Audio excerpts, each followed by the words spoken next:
U Zagrebu je započeo trodnevni trening europskog projekta LEADER na kojem sudjeluje više od 50 predstavnika jedinice lokalne samouprave, nevladinih organizacija i drugih udruženja iz zemalja Europske unije i njenog susjedstva. Organizator treninga je Hrvatska zajednica županija, a domaćin ovog prestižnog projekta je Grad Zagreb. Grad Zagreb prati i u kontinuitetu podupire sam rad ovakvih EU inicijativa i projekata. Od iznimnog je značaja ova inicijativa i drago nam je da je zapravo i sam Grad Zagreb domaćin ovako iznimno bitne edukacije koja će se održavati na međužupanijskoj, međugradskoj razini. Također, Grad Zagreb podupire razvoj civilnog društva, ta spona između lokalnih zajednica i civilnog društva je iznimno bitna. Trening o DIR konceptu, točnije razvojnom obrazovanju i podizanju svijesti, provest će ugledni predavači Haške akademije za lokalnu upravu Emily Benšop i Lars Burema. Preko 50 polaznika treninga učit će kako prenijeti znanje na lokalnu razinu i širiti ih na civilno društvo i lokalnu samoupravu kako bi se postigao krajnji cilj – jačanje uključenosti građana u oblikovanje politike i donošenje odluka. Danas smo na drugom treningu u sklopu projekta LEADER koji financira Europska komisija, a u kojem je naša Hrvatska zajednica županija jedan od 26 partnera i 20 partnera i 26 suradnika na projektu iz europskih i neevropskih zemalja, bivših sovjetskih republika i nešto ima afričkih zemalja.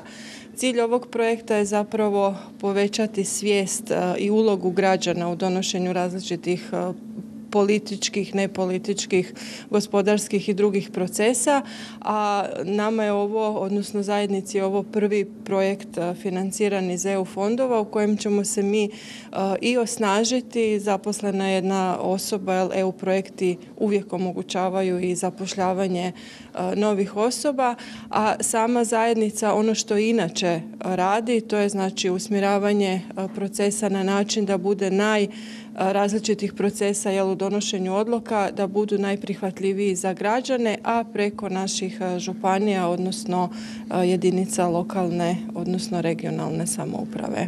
Dobro, koja je sad to fazi? Projekt je krenuo s 1.1. ove godine i trajaće 3 godine. Ovo su prve aktivnosti nakon početne konferencije koje smo imali u Briselu.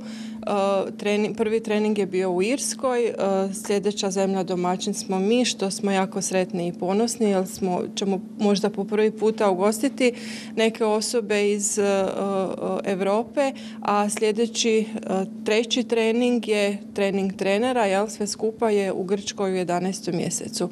Nakon toga osobe iz županija koje polaze ovaj trening imaju obvezu prenijeti to znanje na druge osobe i na kraju civilni sektor u Hrvatskoj. Kroz taj trostupanjski prijenos znanja od županija preko općina, gradova, drugih županija do civilnog sektora imat ćemo i niz primjera iz prakse iz Hrvatske gdje ćemo projekte koje su radili ili razvojne agencije, civilni sektor koji je ipak prilično jak u Hrvatskoj u odnosu na neke druge zemlje, pokazat ćemo već što smo mi to napravili i dati naputke što se može napraviti u budućnosti da bi građani postali svjesniji svoje mogućnosti odlučivanja u svakom demokratskom procesu.